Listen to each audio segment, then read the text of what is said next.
All right, real quick, I want to talk about how ridiculous the rules have gotten against tour companies as far as the places where we are not allowed to go to. On my webpage for my tour company, I've had to keep a list on there of places where we're not allowed to go, starting back in 2012 when they passed the laws in Kailua that we're not allowed to go to Kailua Beach Park, Lani Kai, and Kalama Beach Park, or any of the public right-of-ways anywhere in Kailua. Because, of course, Kailua Beach and especially Lani Kai, since it was voted the #1 beach in the U.S. a while back, it's, all of the tourists want to go there. And so our company, we do custom tours. Supposedly the idea is that we'll take you wherever you want to go. So we were having people, book our tour through an activity agency, like at one of the hotels.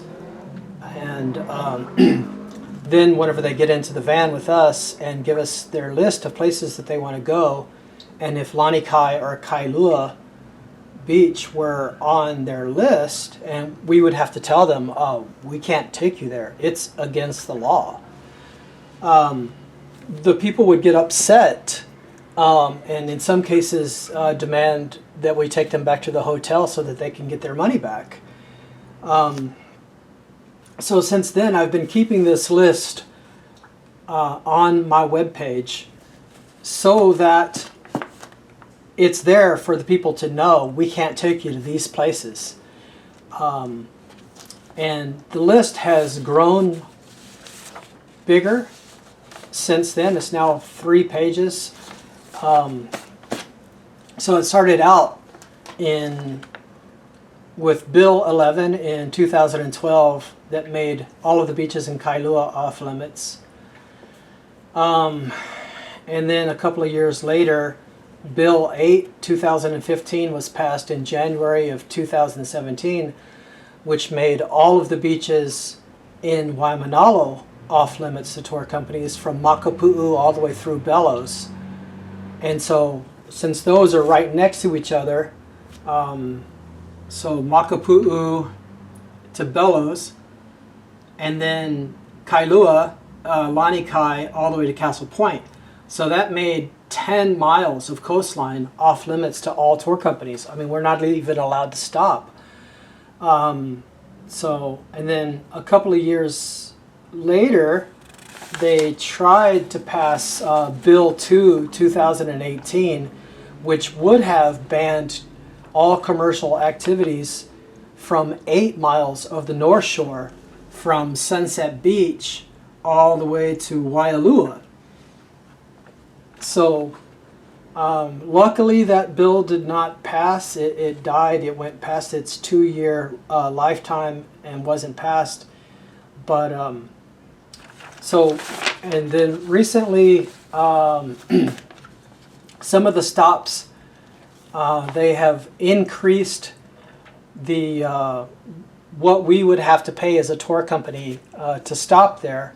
Hanauma Bay, there's a commercial lot, the lot on the right side, where tour companies were allowed to go there by law for a maximum of 15 minutes just to let them out and take pictures from the overlook looking down onto Hanauma Bay, and then we have to leave within 15 minutes because there's actually a law that states that we can only be there for a maximum of 15 minutes.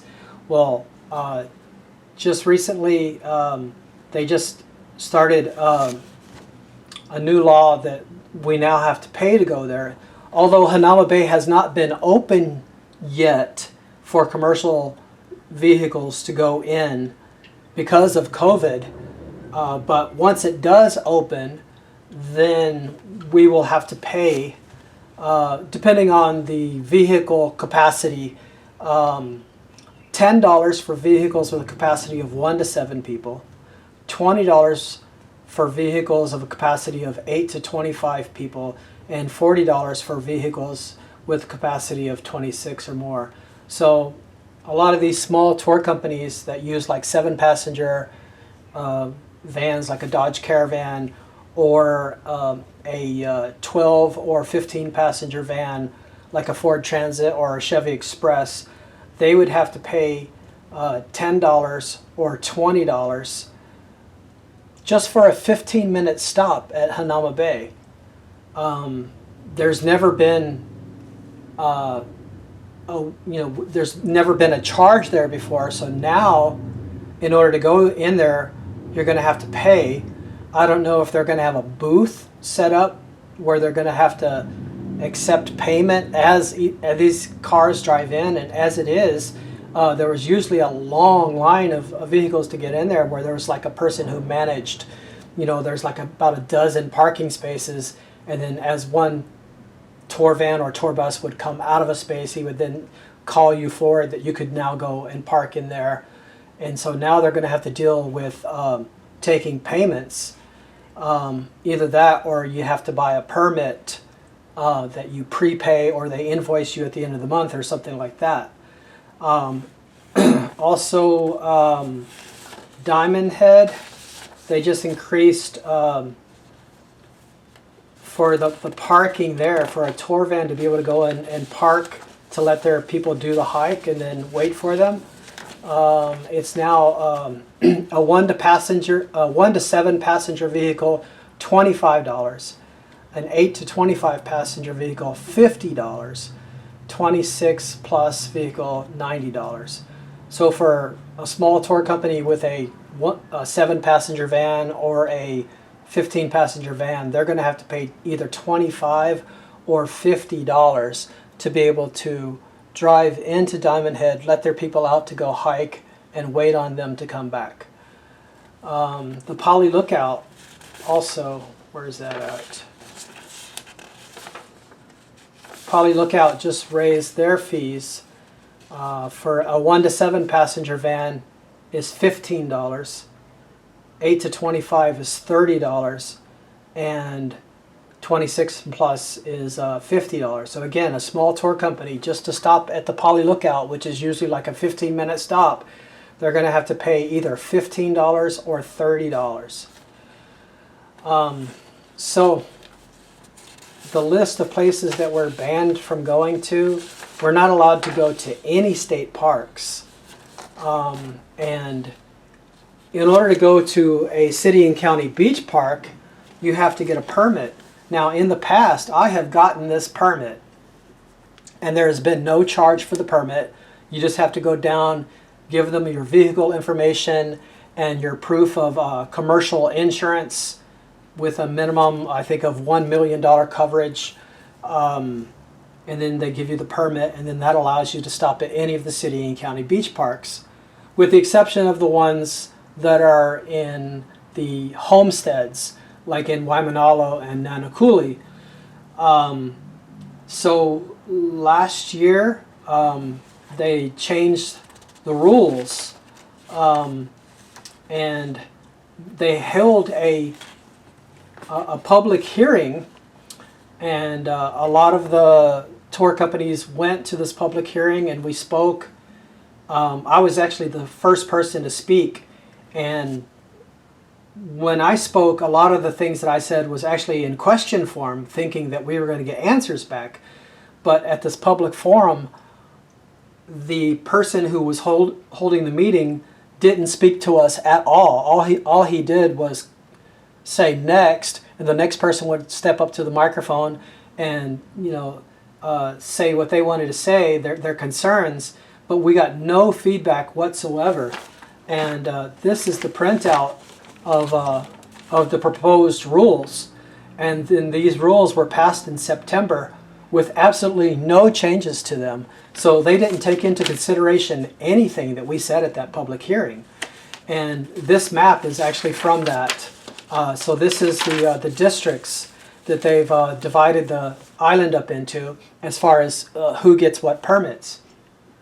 So they've divided the island up into 5 districts, and they will only issue 5 permits per district. Now think about how many tour companies there are on this island. that, you know, even if you gave 5 permits to each one of the districts, that's only 25 permits. There's more than 25 companies on this island. And so one of these districts, you can see here, District 4, covers 50% of the coastline of the island. It goes all the way from Makapu'u, all the way up the North Shore, all the way west to Ka'ena Point. And that would be the most desirable district that people would want to get permits for. Because, I mean, District 5 is Waipio Peninsula. Nobody's going to request a permit to take a tour there. District 2 is Kaka'ako and Kalihi. Nobody's going to want a permit for over there. I mean, Ala Moana Beach Park maybe, and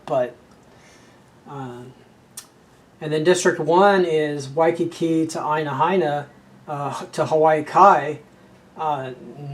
Tour companies don't stop at any of the beach parks there. It's just not a desirable place. And then the west side, I mean, there's not too many places that you're even allowed to stop there. Maybe Electric Beach, but I'm not sure if that's considered in the homestead area of Nanakuli. And then maybe Pokai Bay in Waianae. Otherwise, I mean, we're not allowed to go to Ka'ena Point because that's a state park. And that whole coastline there after Free Hawaii is, you know, has signs saying government property. You can't even park on the side of the road there. So this is the area that you would want a permit for. And then the first 8 miles of it are totally banned for tour companies to go to. And then after that, you've got Kaneohe Bay. There's no beaches there to stop at. So after Sandy Beach, the first beach that we would be allowed to stop at would be the one at Chinaman's Hat, at Kualoa Beach Park. And then this coastline here, I mean, there are beaches, but there's not really any place to pull over. Maybe Kokololio Beach Park would be a nice place if you had that permit. And then the beach parks like maybe Ali'i Beach Park or Sunset Beach Park across the street from Sunset Beach. You could park in there to let them go across, and there's showers and restrooms there. But I just went down to get the permit. I went down the last week of June, and they said, no, you have to come back. We can only take your applications for the permit now within the first 5 days of the month. So I had to come back on July 1st, which means that I would have been applying for the permit that would have taken effect August 1st. And when I applied, when I was going to apply, they said that the permit is only good for 1 vehicle per district. I have 4 tour vans. In the past, we would get 1 permit that covered the whole island, and that 1 permit covered all of my vans. And they could issue up to 5 permits to 5 tour companies. And it just happens that they told me that I was one of 5 tour companies that were even bothering to apply for this permit. And so I got it every time that I requested it because nobody else was. But the 1 permit covered all of my vans for the entire island. Now, the permit would cover me for only 1 district, and only 1 of my vehicles would be allowed to go to that district. I mean, sure, I could apply for a permit for each one of my vans, all for different districts, but then I would have to pick and choose with my tours of telling these customers, okay, you can go to this district, but you're not allowed at the other districts, and the other tour van has to go to this district, and they're not allowed at the other districts. And so, you know, I do custom tours. You know, supposedly I'm supposed to be taking these people, you know, wherever they want. We're more like an Uber or a taxi. We're really just, you know, providing the transportation and maybe narrating along the way, and then narrating at the stops, you know, the culture and the history and stuff like that. But we're severely limited in where we can go now. It's getting to the point where all we can do is drive and point out the window, and the only places where we can legally stop are like private property companies, that have their own private parking lot, like Dole Pineapple or the Macadamia Nut Farm over by Kualoa Ranch, where we're not allowed to stop at any public place.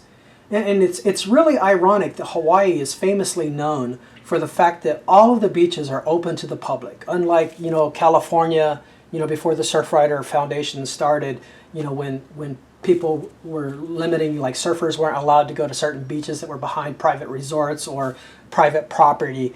But in Hawaii, I mean, the beaches are so open to the public that when I was in the military, we had to give passes at the pass office in order to allow people onto the base in order to get to the beaches. So, I mean, we're famously known for the fact that all of the beaches are open to the public, that there's no such thing as a private beach.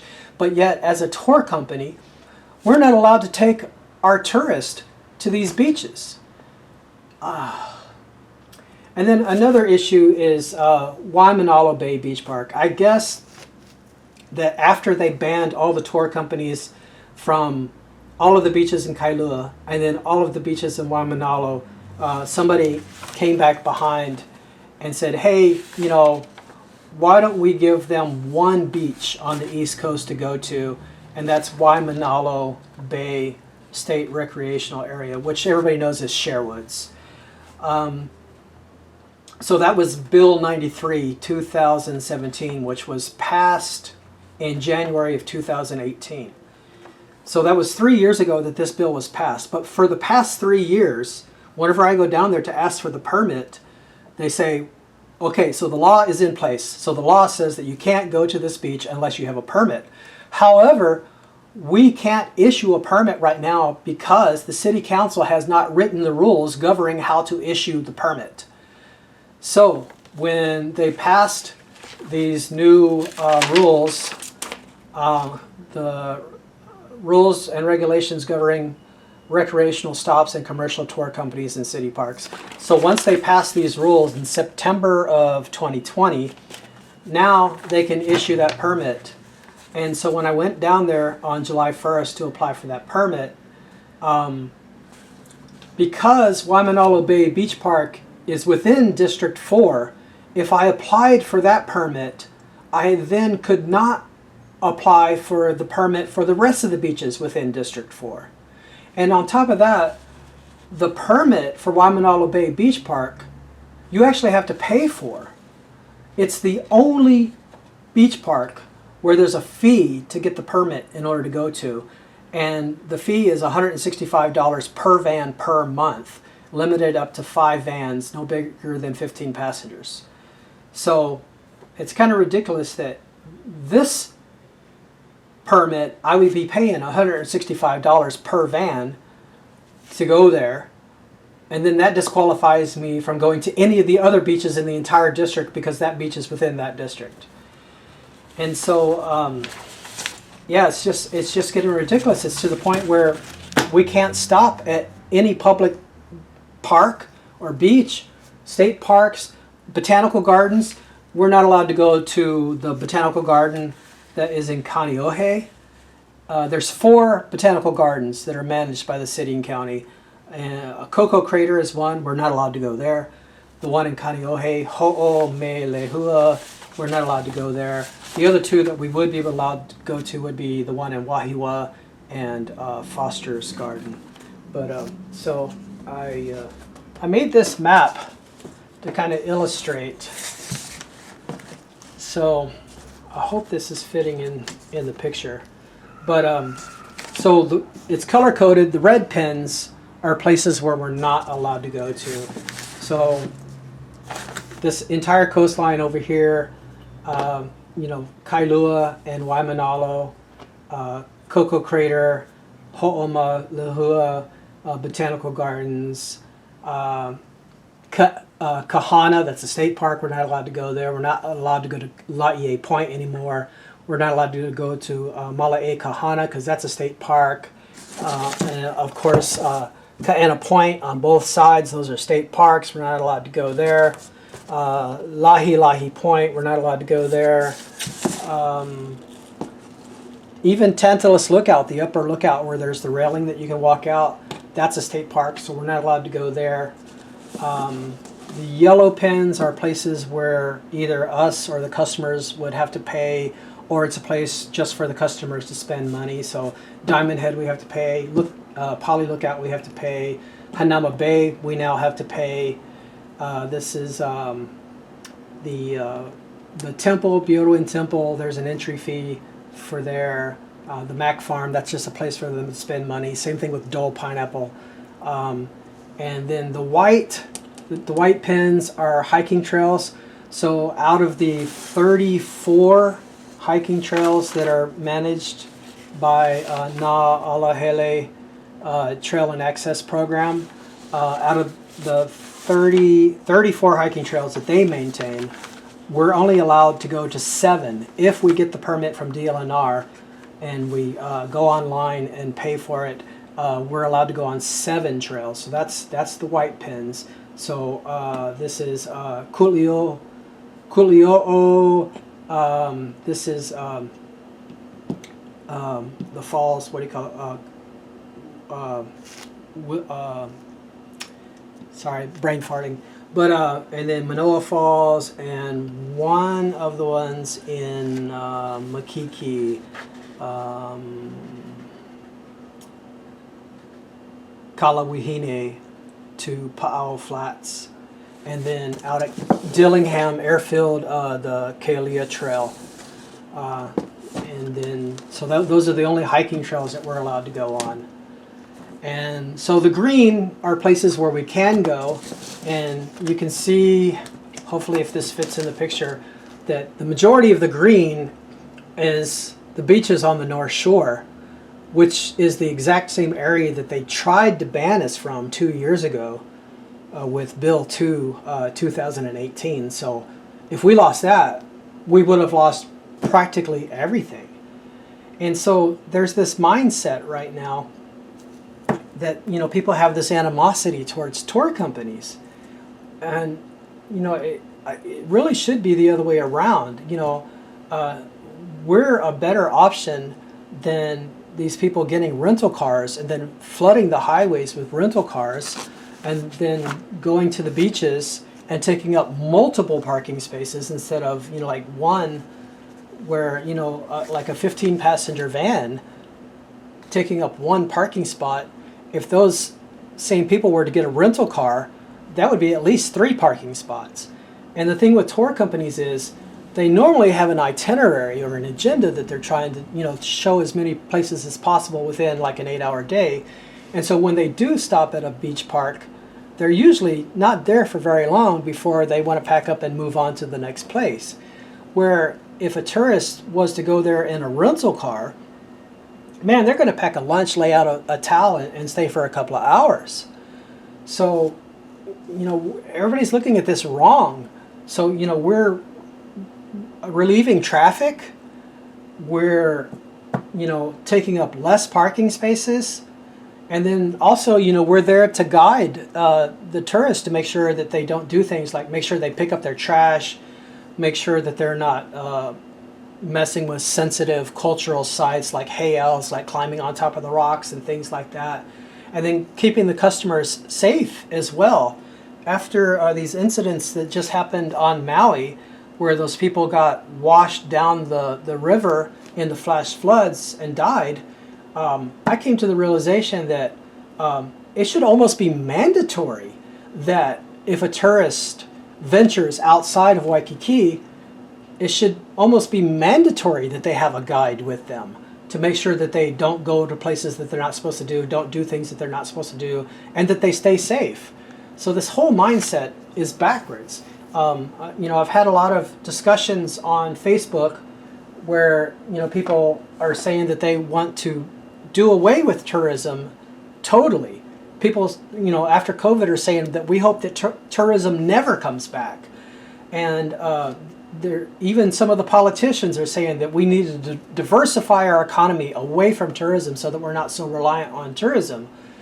But, you know, tourism is the #1 economy, and it brings money into the state. I mean, very easily. I mean, the tourists come here and they stay for 3 to 7 days, and then they happily leave their money behind. You almost don't even have to do any work for that. where the alternative that everybody is talking about is farming. But the type of farming that they're talking about doing is not like to grow in excess that you then export in order to bring money into the state. They're talking about just self-subsistence, where, you know, they're talking about like growing taro. So that, you know, and so in that case, you're going to be, you know, selling a product, you know, from a local to a local, and then the money is just going to keep going around in a circle, and you're going to lose a little bit to taxes and overhead every time that money changes hand, and every time then eventually that money is going to evaporate unless you have, unless you're exporting, if you're growing enough to export in order to bring money into the state to replace the money that we would be losing, that the tourists are bringing into the state. And there's no way that we're going to do that by farming. I mean, there's not enough land. I mean, we used to have sugar cane, that's gone. The pineapples, we don't really even export the pineapples anymore. The cannery, the Dole Cannery, is now a movie theater. So, and plus, I mean, this is back-breaking labor. You know, I don't think people realize that, you know, are you really ready to go farming in order to replace tourism? So these restrictions, and when people complain about this, when they complain about the tour companies bringing people to places, I don't think they realize how many restrictions that we have, and the fact that, you know, we're paying general excise tax. In 2018, I paid over $16,000 in general excise tax. So I actually have that as an oval sticker on my vans to brag that, you know, I paid $16,578 in GET tax in 2018, because I've had locals that when we pull up to a beach, they complain, hey, these are our beaches, we pay taxes for this. And I show them that sticker and I say, hey, I pay more taxes than you do. And so, you know, the mindset is just wrong. I mean, we should be encouraging tourists to go with a tour company rather than getting rental cars and going on their own. You get people from Australia and Japan who drive on the other side of the road. So you know, how many times have you seen people pull out into traffic into the wrong lane, going the wrong way because they're from Japan or Australia and they're used to driving on the other side of the road. Plus, they're not familiar with the road, so they don't know where they're going. So, you know, they're looking at their GPS or whatever, you know, trying to figure out, you know, where they're going. And, you know, you get more accidents that way. So, yeah, this whole mindset is backwards, and something needs to be done about it. You know, because we're so confined. I mean, you see how all the green pins are mashed up in the same place. And so when you see a bunch of tour companies going to a spot, it's because we've been funneled into that spot.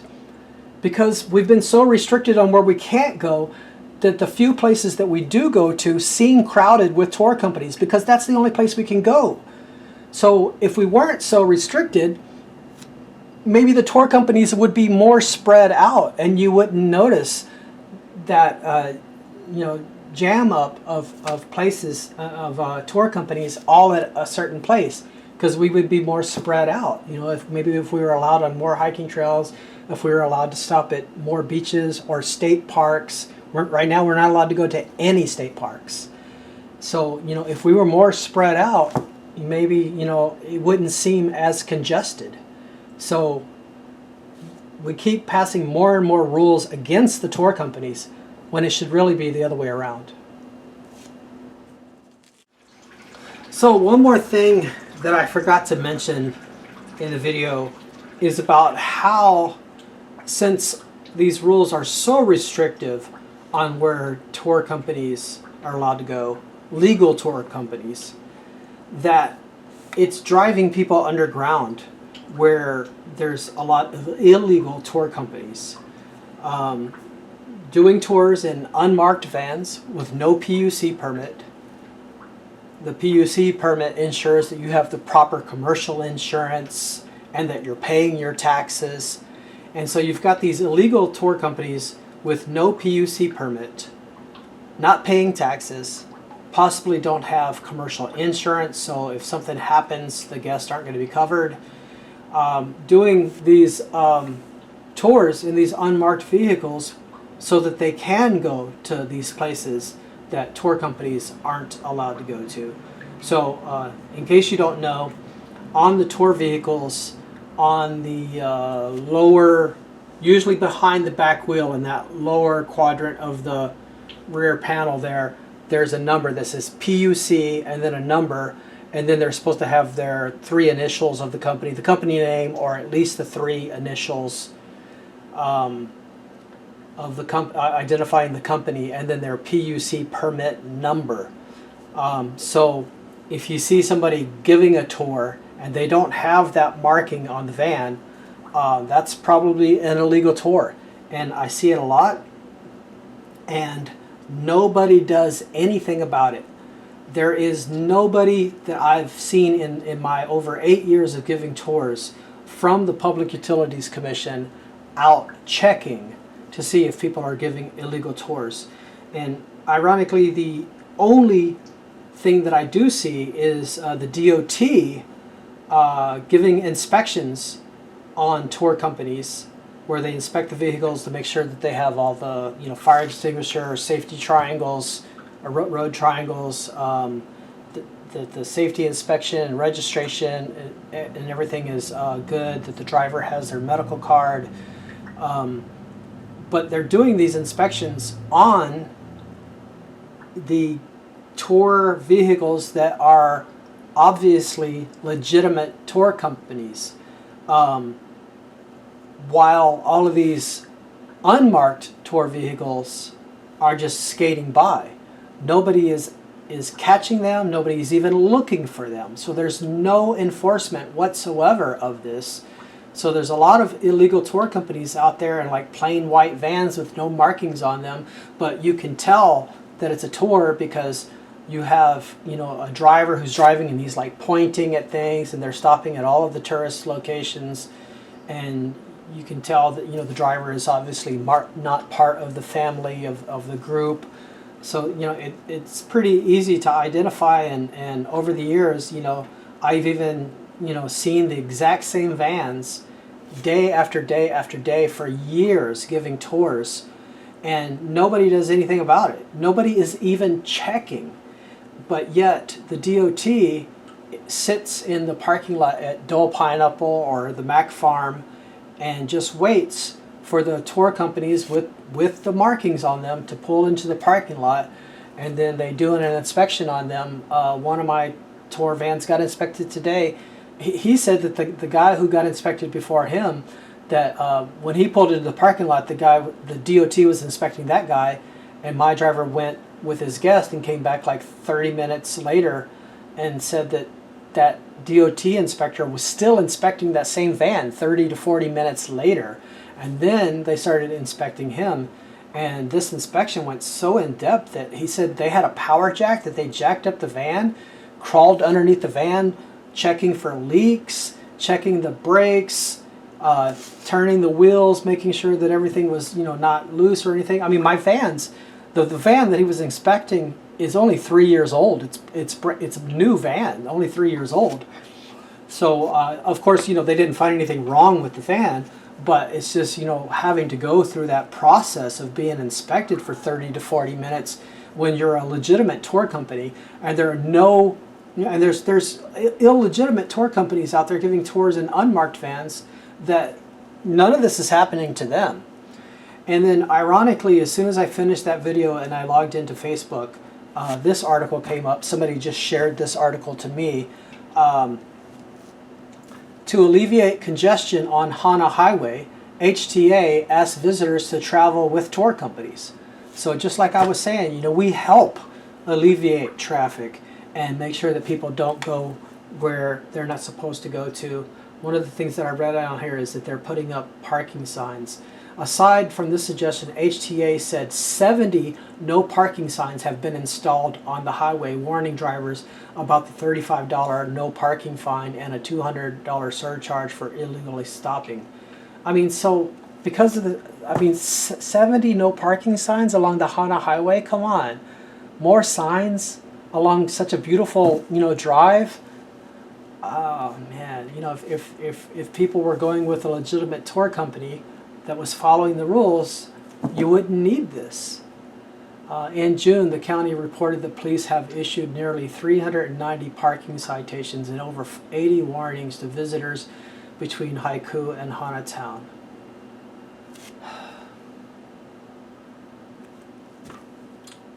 So, there we go.